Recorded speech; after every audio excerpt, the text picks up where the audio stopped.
वापस आके ये दोबारा इसमें उसकी बुरिश भी मार देते हैं। अस्सलाम वालेकुम और welcome back to Ashar Sana vlogs Canada. और बात ये है कि कनाडा में ये सब मंजन करने पड़ते हैं आपको, क्योंकि अब फॉल का सीजन ऑलमोस्ट जा रहा है। समर कह रहा हूँ, विंटर आने वाला है। बिल्कुल मतलब कोने पे खड़ा हुआ है, दरवाजे खोलने के लिए तैयार है और बस पत्ते गिर रहे थे और ये सब चीजें करनी पड़ती हैं। पत्ते भी साफ करने पड़ते हैं, बर्फ भी साफ करनी पड़ती है। बट हमेशा कहता हूँ बिगर पिक्चर के ऊपर जो है वो आपकी नजर होनी चाहिए। लॉन्ग टर्म गोल्स क्या होते हैं वो इम्पोर्टेंट होते हैं। और आज हम उसी बारे में बात करने वाले हैं कि कनाडा 5 लाख लोगों को बुलाने वाला है अगले 3 सालों में।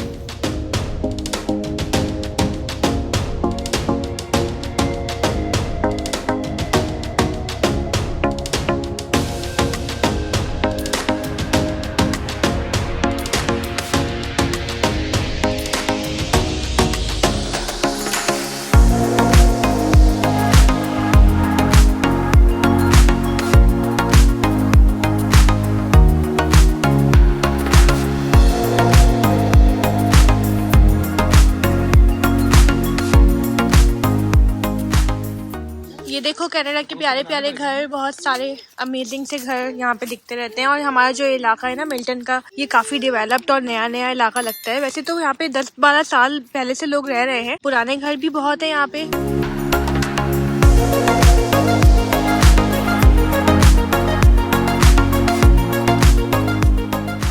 थे कि हम लोग मिल्टन का डाउनटाउन दिखाएं, तो हम जरूर दिखाएंगे मिल्टन का डाउनटाउन। और बाय द वे पिछली वीडियो जो आप लोगों ने देखी थी हाउस टूर की, तो उसमें बहुत लोगों से पता चला कि मिल्टन में ही रहते हैं। तो यार आप लोग मिल्टन में कनेक्ट होना चाहते हैं तो इंस्टाग्राम पे ज़रूर हमसे जो है वो हमें फॉलो कर लीजिएगा और हमारे व्लॉग को भी जो है वो देखते रहिए, शेयर कर दिया करें। और बहुत अच्छा लगा सबको ना, मिल्टन से इतने सारे लोग आए और उन्होंने जो है वो लिखा, कमेंट्स में बताया, इंस्टाग्राम पे भी बताया। तो बड़ी कम्युनिटी है भाई यहाँ पे पाकिस्तानी, और मज़ा आ गया। देखिए इस पार्क में आए ही हमारे घर से सिर्फ 1 मिनट की वॉक पे बिल्कुल सामने ही है। तो ये बच्चों के लिए बड़ी अच्छी जगह हो गई कि हम लोग का जो घर है ना उसके बहुत ही करीब है पार्क। बात यह है कि आज टॉपिक है कि कनाडा 5 लाख लोगों को यहाँ पे बुलाने वाला है, और वो भी परमानेंट रेजिडेंट पे। कोई वर्क परमिट नहीं, कोई स्टूडेंट वीजा नहीं, वो उनका तो कोई मतलब कोई थ्रेशोल्ड होता ही नहीं है, कोई लिमिट होती ही नहीं है। वो तो कितने भी लोग अप्लाई कर सकते हैं जो लोग एलिजिबल होते हैं स्टूडेंट वीजाज के लिए, वर्क परमिट वगैरह के लिए। कनाडा का जो इमिग्रेशन सिस्टम है बहुत ही स्ट्रीमलाइन है, बहुत ही ट्रांसपेरेंट सिस्टम है। ऐसा सिस्टम मैंने दुनिया में किसी भी मुल्क का नहीं देखा। शूज तो मैं पहन के नहीं आया हूँ, अब चप्पल से कैसे मारूं, पैर से नंगे पैरों के मारते जैसे हम पाकिस्तान में मारा करते हैं। तो जैसे आपने ये देखा कि मैंने अभी बॉल फेंकी है, इसी तरह पूरी दुनिया के ममालिक जो है स्किल्ड लोगों को और जो है वो जितने भी मतलब पढ़े लिखे लोग होते हैं उनको इसी तरह किक करते हैं। मगर कनाडा की ये खास बात है कि वो तमाम लोगों को दुनिया के अपने मुल्क में समाता है, बेहतरीन स्किल लेकर आता है। और उसका मैं आपको मतलब फर्क समझाता हूँ, आज छोटा सा फर्क क्या होता है। ऑस्ट्रेलिया और कनाडा में जो लोग बहुत सारे पूछते हैं कि मतलब क्या डिफरेंस है, ऑस्ट्रेलिया कहता है कि जो है वो हमें चाहिए स्किल्ड वर्कर। कनाडा जो कहता है वो कहता है यहाँ पे इकोनॉमिक माइग्रेशन होनी चाहिए। इकोनॉमिक माइग्रेशन के अंदर तमाम स्किल आती हैं जिसको नॉर्मल स्किल भी कहा जाता है। ट्रक ड्राइवर हो गए, शेफ हो गए और दूसरे लोग हो गए, मतलब नॉर्मल लेबरर्स की बात करूं वो हो गए, उनको भी पीआर दी जाती है। अकाउंटिंग एंड बुक कीपर जो होते हैं जिसमें हम लोग आए हैं, अगर आपने वो पीआर वाली वीडियो नहीं देखी तो जाके देख लीजिए, आपको पता चल जाएगा। तो वो तमाम छोटे बड़े स्किल लेवल के तमाम लोग वो आते हैं और कनाडा में आके अपना घर बसाते हैं, हमारी तरह जो है वो 10-10 साल ऑस्ट्रेलिया से ख्वार होके। तो बात ये है कि इसको कहते हैं इकोनॉमिक माइग्रेशन, जिसमें तमाम लोगों को मौका मिलता है। और इकोनॉमिक माइग्रेशन से फायदा किसको होता है? हमें भी होता है और उस मुल्क को भी फायदा होता है जिस मुल्क में हम जा रहे होते हैं, जैसे कनाडा। और उस मुल्क के तमाम लोगों को फायदा होता है क्योंकि जहाँ जब हम लोग आते हैं तो अपने पैसे लेकर आते हैं, खर्चा करते हैं, यहाँ पे रेंट पे रहते हैं, गाड़ियाँ रेंट करते हैं, फूड इस्तेमाल करते हैं, ट्रांसपोर्ट इस्तेमाल करते हैं, और भी हजारों चीजें ऐसी होती हैं, खरीदा खरादी करते हैं, मतलब विंटर का सामान लेते हैं जो अब हम लोग लेने वाले हैं। तो ये सब चीजें जो है वो इकोनॉमिक ग्रोथ में बहुत मददगार साबित होती है।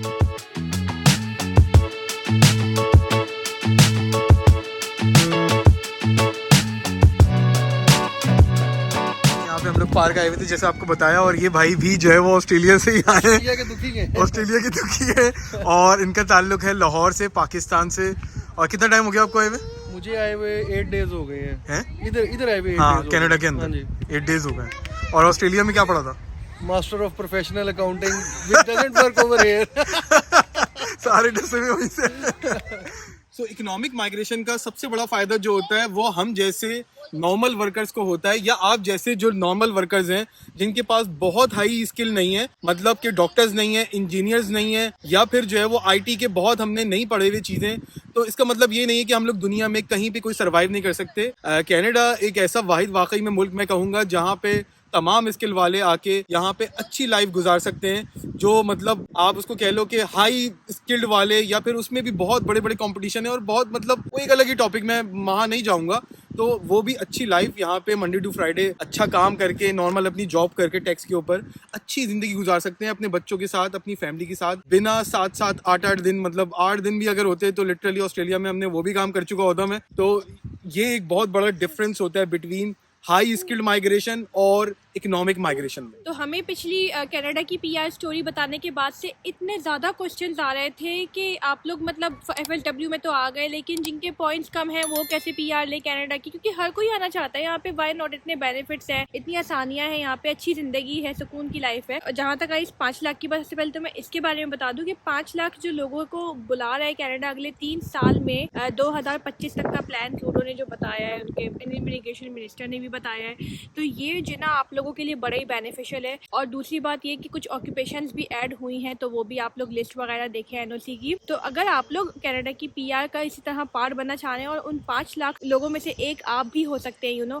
कि अगर आपको कनाडा की पीआर लेनी है और यहाँ पे आनी है एज अ परमानेंट रेजिडेंट, आप भी बन सकते हो। और वो ये होता है कि आपको जो है वो 3 स्कीम्स होती हैं बहुत बेसिक पीआर अप्लाई करने की, जिससे डायरेक्ट आपको पीआर मिल जाती है, कनाडा आए बिना ही बाहर से ही मिल जाती है। पहली तो FLW, जिसमें हमने भी अप्लाई किया था, फेडरल स्किल्ड वर्कर। अगर आपके हाई पॉइंट से ज़्यादा पढ़े लिखे हैं, मास्टर्स हैं, 3 साल के वर्क एक्सपीरियंस है, काफ़ी कुछ आइस वगैरह अच्छा है, तो you can definitely do that. बिल्कुल सिंपल तरीका होता है वो भी। और फिर उसके बाद दूसरी स्ट्रीम होती है जिसमें मतलब PNP होती है, प्रोविंशियल नॉमिनेशन। अगर कोई प्रोविंस की स्पॉन्सरशिप मिल जाती है उसमें अप्लाई कर सकते हो। तो वो भी जो है वो डिपेंड करता है कि आपकी ऑक्यूपेशन क्या है, डिमांड में होती है तो उससे भी प्रोविंस का जो है वो नॉमिनेशन आ जाता है। और बहुत कम पॉइंट्स पे भी होता है, 400 पॉइंट्स होते हैं CRS में, उनका भी हो जाता है। और जो तीसरी होती है वो फेडरल स्किल ट्रेड्स होती है, जिसमें अगर आप ट्रेड वर्कर हो अपने मुल्क में, आप प्लम्बर हो, इलेक्ट्रीशियन हो, लेबरर हो, ट्रेड्स में जो भी ऑक्यूपेशंस आती हैं और भी बहुत सारी आती हैं, तो वैसा अगर आप कर लो तो फेडरल स्किल ट्रेड्स में यानी FST में भी आप